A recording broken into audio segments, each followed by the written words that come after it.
प्रश्नावली 1.5 का प्रश्न क्रमांक दूसरा इस वीडियो में हम हल करने वाले हैं।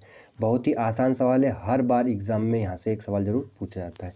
तो अपन प्रश्न पढ़ते हैं। निम्नलिखित व्यंजकों में से प्रत्येक व्यंजक को सरल कीजिए। क्या करना है, ये व्यंजक दे रखा है, इन्हें क्या करना है, सरल करना है, मतलब करनी का गुणा। यहाँ पे क्या करना है, हमें को करणियों का गुणा करना है। पहला सवाल है 3 + करनी 3 और 2 + करनी 2, इन दोनों का क्या करना है, गुणा करना है। तो देखो गुणा करेंगे तो क्या आएगा, ध्यान समझना। यहाँ पे 2 पद है और यहाँ पे क्या पद है, 2 पद है। तो पहले इस 3 का दोनों पदों में गुणा होगा और फिर इस करनी 3 का दोनों पदों में गुणा होगा। ठीक, तो अपन 3 लिखेंगे, ये 3 लिखा और इस कोष्टक को ऐसा कैसे उतार देना है, 2 + करनी 2, क्योंकि 3 का 2 में भी होगा और करनी 2 में भी होगा। उसके बाद दूसरा पद लिखेंगे, दूसरा पद क्या है, प्लस करनी 3, और ये ऐसा कैसे उतार देंगे, 2 + करनी 2।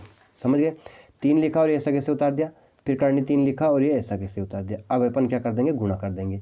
3 का 2 में गुणा होगा, कितना होगा, 3 दूनी 6, प्लस 3 का करनी 2 में गुणा करेंगे तो क्या जाएगा, 3 करनी 2, प्लस अब करनी 3 का 2 में गुणा करेंगे तो क्या जाएगा, 2 करनी 3। करनी वाली संख्या को बाद में लिख देना, क्या जाएगा, 2 करनी 3।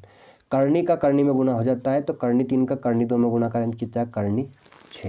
देखो गुणा कर लिया अपन ने। अब जोड़ और घटाव में, करनी के जोड़ और घटाव में नियम क्या होता है, समान करनी जुड़ती घटती है।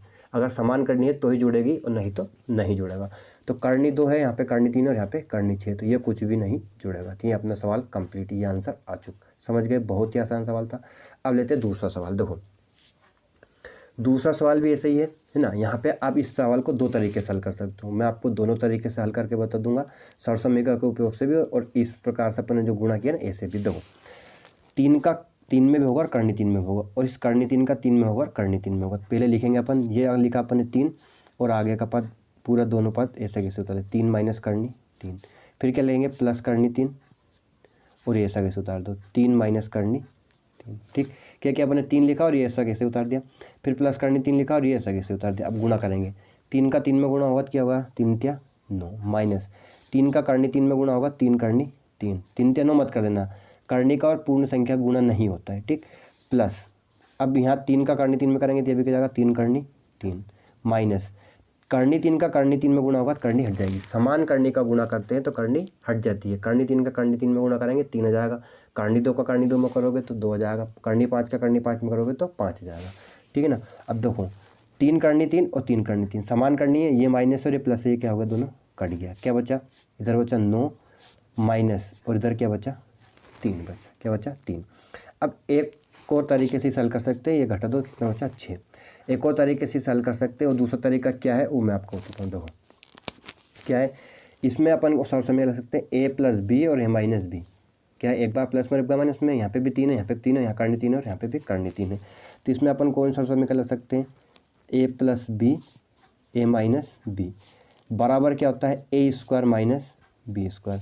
तो a तो होगा 3 और b क्या होगा, करनी 3। a होगा 3 और b क्या होगा, करनी 3। तो अब इसमें क्या लगाना, a² - b², मतलब a का वर्ग, a क्या है 3, तो यहाँ क्या कर देंगे अपन, 3 का वर्ग माइनस b क्या है, करनी 3 का वर्ग। 3 का वर्ग क्या कर देंगे, 3 का वर्ग करेंगे तो क्या जाएगा, 3 × 9 माइनस करनी 3 का वर्ग, मतलब घात 2 करनी कट जाती है, ठीक क्या हो जाएगा, 3 हो जाएगा। 9 में से 3 गए तो कितना बचा, 6। तो आप इन दोनों तरीकों में से किसी भी तरीके से सवाल को हल कर सकते हो। तो अपना पहला और दूसरा सवाल कंप्लीट। अब लेते हैं अपन प्रश्न क्रमांक 3। देखो प्रश्न क्रमांक 3 है कि करनी 5 + करनी 2। ठीक है ना। तो अब इसकी घात कितनी है, होल स्क्वायर है 2। कितनी घात है इसकी, पूरे की 2 घात है। तो इसे अपन क्या करेंगे, देखो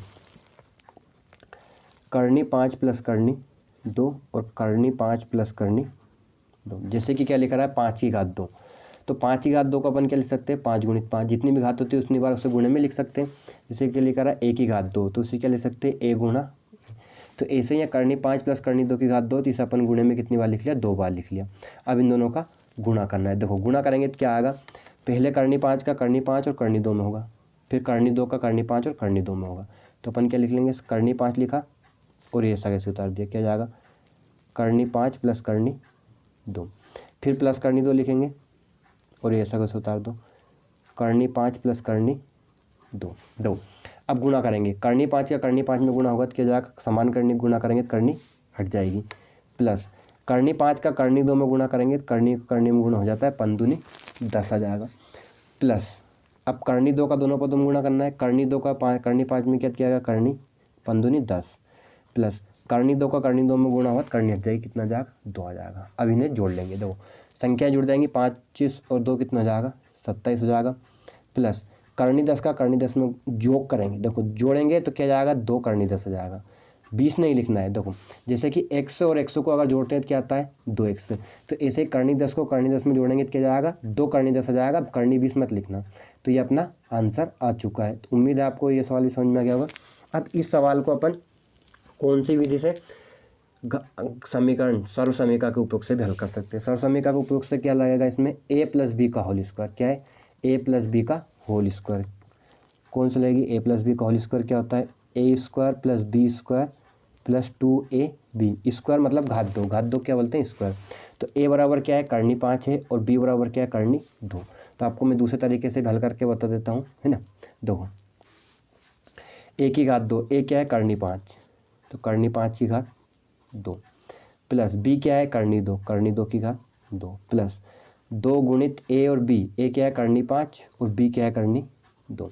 इनका वर्क करेंगे तो घात हट जाएगी, यहाँ पे वर्क करेंगे तो क्या जाएगा, सॉरी ये 5 आएगा, करनी 5 का करनी 5 में गुणा 25 नहीं 5 आएगा, तो ये कितना 5 और 2 7 हो जाएगा ना।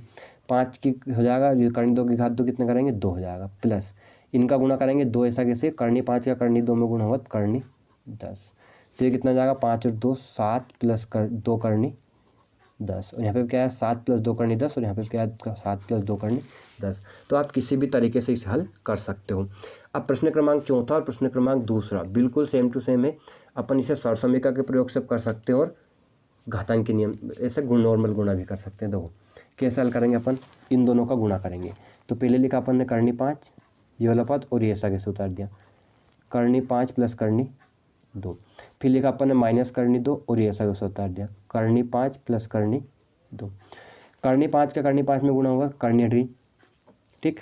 अब करनी 5 का करनी 2 में गुणा हुआ तो कितना होगा करनी 5 दूनी 10, माइनस चिन्ह कब गुणा करना है तो हो जाएगा करनी 2 का करनी 5 में 5 दूनी 10, करनी 2 का करनी 2 में गुणा हुआ तो करनी हट जाएगी, ये करनी 10 प्लस माइनस कट गया, 5 में से 2 गया कितना बचे 3, तो ये क्या आ गया 3 आंसर आ गया। अब इसे अगर आप सर्व समीकरण का उपयोग हल करना चाहते हो उससे कर सकते हो, उससे बता दूंगा। देखो a माइनस बी और a प्लस बी, कौन सर्व समीकरण रहेगी a minus B a plus B बराबर क्या होता है a square minus B square.